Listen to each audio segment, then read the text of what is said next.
Relations between Nigeria and India established in 1958 have been warm and friendly, so the records indicate. Some of the strategic things common among the two nations include forefront in the global struggle against colonialism, apartheid, fight against terrorism, and close collaborations in various international fora. India owns companies are the second largest employer in Nigeria after the Federal Republic of Nigeria. On the program, we will discuss today's 60 years of relations between Nigeria and India.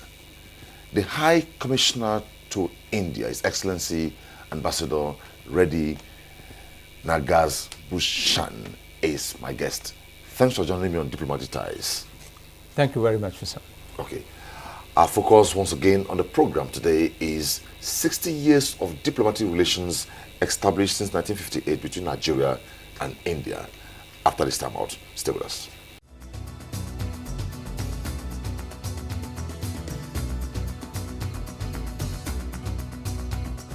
Welcome to Diplomatic Ties. And we're doing our best to make it as convenient and easy as possible for prospective students. What we can do is just support the efforts of West African countries to integrate, to organize a better regional, political and economic integration.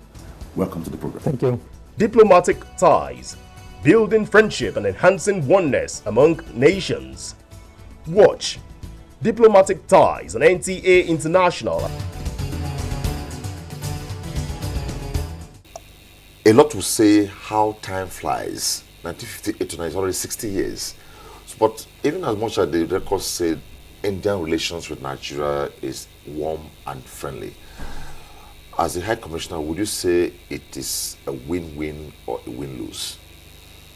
Well, at the very outset, let me convey my deep gratitude to the NTA for inviting me today to speak on your program.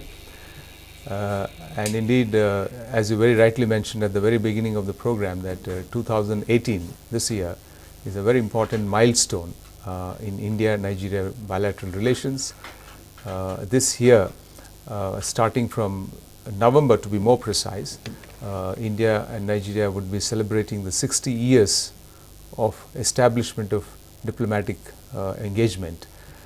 It all started with India opening a diplomatic house in Lagos in November 1958, and that's why we are now looking at this year as the 60th year of this diplomatic engagement.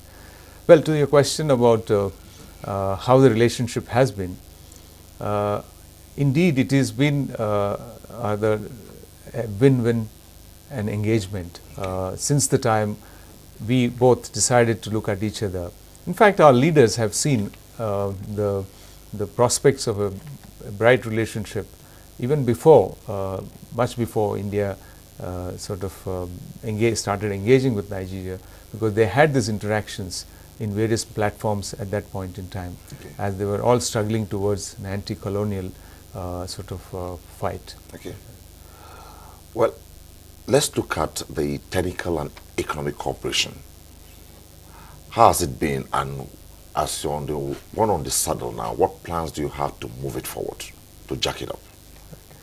Well, our component of technical and economic cooperation is under a program called ITEC, Indian Technical and Economic Cooperation Program, where in Government of India, through the Ministry of External Affairs, has been able to offer certain capacity building programs. The key objective of these programs is a sharing of knowledge, skills, and also to indicate the various innovations that are taking place in the field of technologies. Okay. And we are very happy that starting from 2017, the number of scholarships or training programs have been increased to 310 from 200. This was a follow-up to the visit of our Vice President to Nigeria in September 2016.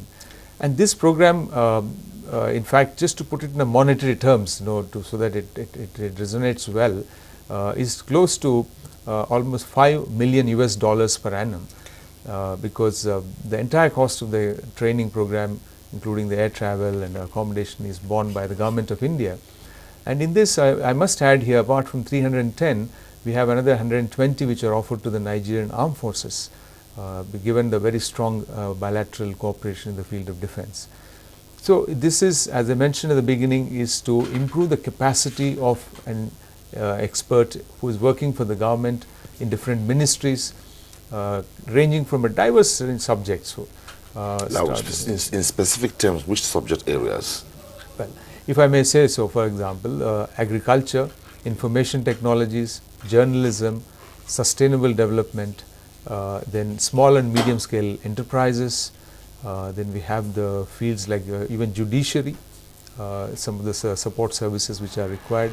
We also have programs for the policemen where to deal with the crime records, how they can be trained in the modern technologies. Okay. And these are just to name a few. Okay. We have about 70 leading institutes in India which are offering these courses, and we offer this on an annual basis.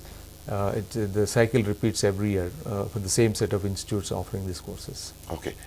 When mention is made of India most times and Nigeria, what plays out fast before maybe ICT is medical? We hear of so much medical tourism coming from Nigeria to India. What is your impression so far about it? And is India just happy having maybe Nigerians go in droves to India? Do you have plans maybe to bring a state-of-the-art hospital and plant in Nigeria, which will still generate revenue for you, not that you are going to do it free of charge? Well, I think both the government of Nigeria and federal government of government of India have both decided that medical cooperation would be one such area where we must intensify engagement at various levels. One, of course, is to see how the institutions of higher research and could collaborate between each other. We have the Indian Council of Medical Research collaborating with the Nigerian counterpart. Then comes the one you mentioned about medical treatments. It is true that India has become an important destination for medical treatment for the Nigerian nationals. Over the years, this reputation has been built because India has been able to create some of the world-class hospital chains. Again, we have a story to tell here. You know, in private medical hospitals in India are of a recent phenomena. You may say maybe 15 years or so, where government has allowed the private sector to come in a big way, while government retaining the responsibility to do the primary and secondary health care. So these hospital chains over the years have developed into some of the world class, and thereby they are able to offer tertiary care to foreign nationals who want to get treatment. That's how we have this coined the word medical tourism. But having said this, that the many Nigerian nationals are indeed traveling to India, it is not a one-way traffic, I must say this. Our effort, at least certainly my effort, has been in the last year and a half to see how we can also help assist in developing the medical infrastructure within Nigeria. For example, one of the Indian private hospitals had set up an hospital office in Abuja. It's called the Primus. Number two, we are also keen, if allowed, to bring more and more of Indian doctors to come and practice in Nigeria. So that, I'm talking of the tertiary care, so that some of the treatments that could be done in your hospitals in Abuja, in Lagos, we could be done. For example, some of the Indian hospitals have come in eye care. IQ is one of the big chains which has started in Lagos last year, and they plan to set up such specialized hospitals in different parts of the country. So I think we are looking at it as a two-way traffic, where not only those who wish to have treatment abroad, India offers a destination. At the same time, Nigerian government, to the extent they allow, we could also facilitate bringing in experts, doctors from India, as well as the equipment that is made in India. Okay. Now let's look at. You have talked on these areas, but there are common grounds, like I mentioned before now, where India and Nigeria have an affinity. The appetite, colonialism, anti-corruption, terrorism. Nigeria is faced with, even if the government has covered a good mileage to disseminate the insurgents. In the area of defense, could you give an update on what plans do you have to, in terms of assist Nigeria more in this area? Well, defense cooperation is one of the main segments of our bilateral engagement, if I may say so, because in fact, India has been a pioneer in sharing its knowledge way back in the 1960s, when it was decided by the federal government of Nigeria then to have a defense academy set up with India's collaboration. So that's how we have the first NDA Kaduna, which has come about. And there are also a couple of other institutes which have been, academies have been set up together with the support of Indian Armed Forces. Over the years, we've traveled quite a lot of distance. We have been regularly having training programs at different levels of the armed forces, different seniorities. To the extent that in 2007 we signed a memorandum of understanding for defense cooperation when our Prime Minister visited Nigeria on a state visit, and then this has been further strengthened with creating a joint defense cooperation committee, where the defense ministries of two countries with the... Were there timelines for it to commence? Well, it has already commenced. We have had the 4th meeting of it in November last year, where a high-level delegation came from India, and they have decided to upgrade on different facets of the engagement. And this is again one area where we are able to sort of share and learn from each other in this sector.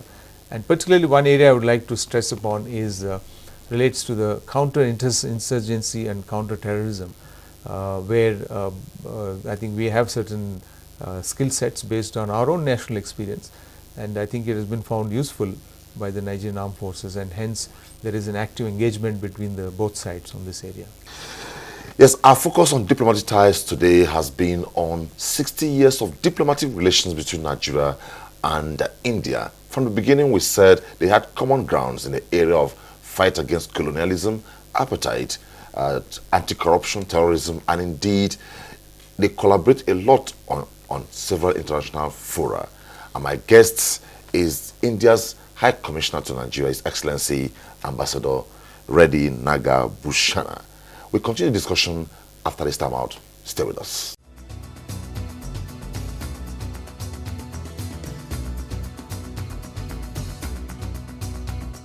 Welcome to Diplomatic Ties. And we're doing our best to make it as convenient and easy as possible for prospective students. What we can do is just support the efforts of West African countries to integrate, to organize a better regional, political and economic integration. Welcome to the program. Thank you. Diplomatic ties, building friendship and enhancing oneness among nations. Watch Diplomatic Ties on NTA International.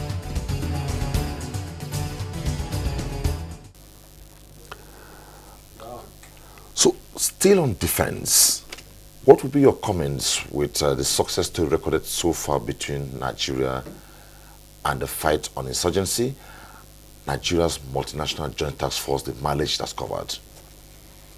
Well, I think in our view, the federal government of Nigeria, with the close collaboration with other state governments in that area where the insurgency is dominant, has done remarkable work in completely almost eliminating the threat of Boko Haram. Of course, the form in which the fight is being now led has taken a different form, because the Boko Haram is now resorting to a kind of a guerrilla kind of warfare, where using human bombs, and I think this requires a new strategy, and we do compliment the federal government of Nigeria in able to tackle this problem rather effectively. I am sure in the coming days with the new strategies, this particular threat can be completely eliminated, and we would like to see this happen rather soon. Okay, one concern I always have is you hear one nation doing an MOU with the other nation, but timelines most times are not tied to these MOUs. The ones we have between Nigeria and India that have not been handled, how soon do you intend to jumpstart or kickstart the implementation? Well, if I may trace the 60 years of our relationship, I think way back in the 1970s, India signed an MOU in the field of railways. And I understand that for about 4 years, a company from India called RITES was initially given the responsibility to manage then the railway system, which was it was still developing at that point in time. There are some MOUs which are time bound, like one which I just mentioned. But of course, there are the ones which have perhaps their continuity is always felt necessary. Like defense. Like defense, for example. The MOU under defense is 2007 origin, and if I may say so, that has evolved over the years into a very robust engagement between the three services of the armed forces as well as the Ministry of Defense. And again here there are review meetings held every year, and this model which we, as I said, talked about, the Joint Defence Cooperation Committee started in 2012, and now they have held 4 meetings almost on a yearly basis, where the achievements are taken note of, and pending sort of objectives are fulfilled. So this is an ongoing process done on an annual basis. Okay, you have a track record on success story in agriculture. Are you doing something with Nigeria on agriculture? In which areas? Well, I think this is a very important question you asked me. I think it is one area where the federal government of Nigeria in the last 2 years has taken enormous initiatives to bring back agriculture as the mainstay of the Nigerian economy, and we fully supportive of this initiative. The Green Alternative, which has been launched with a number of schemes that have been already implemented and under implementation. From India's perspective, we did offer the expertise that is available with India, because we went through similar experiences in the last few decades. For example, India became self-sufficient in entire agricultural production. We were an importer of a number of items. Now we not only do feed our own people, which is close to 1.25 billion, but also 1.25 billion, but are also able to export to many other countries. Now in this context, I think for example on 5th of December last year, we organized together with the Nigerian Federal Ministry of Agriculture an event, a business event, a day-long event, where we brought in experts from India, then practitioners of agriculture, businessmen, private sector, and the policy makers which are from the federal government of Nigeria under one roof to sort of brainstorm on how best we can, from Indian side, the contribution can be made. As a follow-up to this visit, His Excellency the Federal Minister of Agriculture did visit India. He met our Agriculture Minister, and they've agreed to sort of concretely come up with some programs. Now, having said this, as I mentioned earlier also under the ITEC, Indian Technical Economic Cooperation Program, where we are now able to provide this capacity building program. As we speak, between now and March, we will have about 100 Nigerian agricultural experts will travel to India for doing short-term courses on within agricultural sector. Whether will it be practically based? Because it's not to go and do the course and when they come back they cannot apply it. Well, I think the choice of the experts has been given to the Nigerian Ministry of Agriculture, and to the best of our understanding that these courses are directly relevant to the area in which they are working. And as I said, there are 15 types of courses for which these 100 of them, 100 experts from Nigerian Federal Agriculture Ministry, including from the state governments, they are traveling to India to get benefit this from year? This year, before March 2018. So this is one aspect of it, the capacity building. But I think the larger question is in terms of how do we share this experience at the grassroots level. In fact, given the interest that the government of Nigeria had, we have been able to encourage some of the Indian private sector companies to come and see if they could bring in the technology and as well as the expertise to Nigeria with a view to train the farmers and make them self-sufficient in growing certain crops, for which, because Nigeria has the most fertile lands, a lot of arable land is not cultivated as yet. So the potential is really huge, and this has been recognized by the Indian private sector also. So are they on ground already? Yes, some of them are already in the ground. In fact, for example, there's one Indian company which has been offered land to the extent of about 5,000 hectares. In which state? Which location? It is, I think it is in Kogi.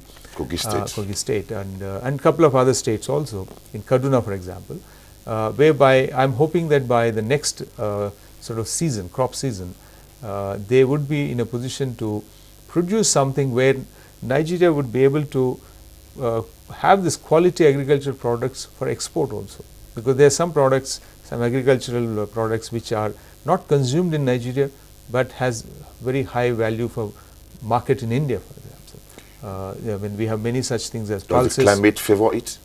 Well, the climate is certainly favors it. In fact, that's the reason why some of the agronomists are coming from India to study the climatic conditions and advise the state governments on what type of crops can be grown which will have the maximum productivity in this. Okay, so if this works from the perspective of output, training, implementation, what's your projection where Nigeria will be in terms of agricultural ties between India and Nigeria, say in the next 2 years? Well, I think as I mentioned earlier, we see the prospects are very bright. It's simply because we have had to go through very similar experience in the past few decades, and there is an enormous drive from the federal government of Nigeria as well as the state governments at the level of the governors themselves to have this development take place. So in the coming 2 to 3 years, I would see this cooperation going to a practical level where not only Nigeria becomes self-sufficient in agriculture. Of course, I am just saying our contribution is to assist the national efforts, and I am sure there are many other governments also assisting the federal government of agriculture, but our contribution would, in my view, would be reasonably substantial. Okay. Well, we have spoken to technical and economic cooperation, medical, defense, business, education, ICT. Let's talk to media briefly before we go. Do you collaborate in terms of media with Nigeria? Well, I think today I am present in your studios because it is precisely because of this cooperation and collaboration that we have as a High Commission. And in fact, as one of the programs that we also have part of the capacity building is in the field of journalism. And we have some very reputed institute in India, Indian Institute of Mass Communication, where I am happy to say that every year we have been able to send at least one representative from the Nigerian media. In fact, and this is one program we are very proud of because some of the best media representatives of India also get trained in this institute. And similarly, now what we are looking at is in encouraging the media houses to have some of their staff who are assisting them in the administration, in finance, to take advantage of the courses that are offered by India under a what do we call, under the ITEC. Okay. Well, 60 years moving on, what is your projection, Nigeria-India relations? Do you foresee it could go frosty somewhere or it could improve better than now? Well, I think the prospects are very bright. Today, as we speak, India is the largest trading partner of Nigeria globally, and for Nigeria, India is the largest trading partner within Africa. So what it means is our relationship, which is so good at the political level, our leaders have been meeting frequently and they exchange views on how to improve the relationship further. And to give more content to this relationship, there is so much that can be done. In fact, I must share this very interesting statistic, perhaps a projection which we've been able to make during the last 6 months of the year, of the last year. The bilateral trade seems to have increased by 25 to 30%. So if this projection were to be true for the rest of the year, the trade would go from currently, which is valued about $10 billion per annum, US dollars, to something like 12 and a half, which again, when these numbers speak sometimes for themselves, because though India imports quite a lot of crude oil, and we are very grateful to Nigeria as an important partner in our energy security back home. At the same time, Indian companies, as you earlier mentioned also, They have made, there are about 135 Indian companies who have set up their offices. In fact, many of them are now becoming very important partners of your Made in Nigeria program. Yeah. In fact, I am happy to be in Kano in the month of December, where His Excellency the President inaugurated a rice mill of a huge capacity, which has been entirely manufactured by this Indian entrepreneur in Nigeria, the entire equipment in the rice mill. So I am just showing these examples to say that the prospects are bright because there is so much, the complementarities are too good for between India and Nigeria. Okay. We are the largest democracies in continent of Africa. You are there, and globally India is India is the largest democracy. Then we speak English, and more importantly, the historical ties that is Exactly. good relations. That's right. So, Excellency, it was nice talking with you on diplomatic ties. Thank you very much. Okay. Thank you for having me there. 60 years of India-Nigeria relations. We touched on a broad number of areas, and His Excellency has said he hopes it will jack up from 25% maybe to 30% and thereafter hit 60%. That's about that on Diplomatic Ties today. Thanks for watching. Bye-bye.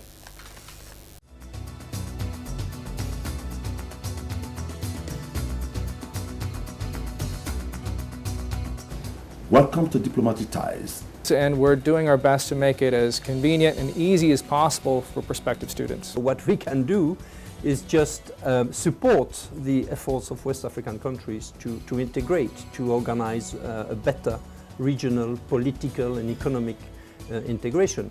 Welcome to the program. Thank you. Diplomatic Ties, building friendship and enhancing oneness among nations. Watch Diplomatic Ties on NTA International.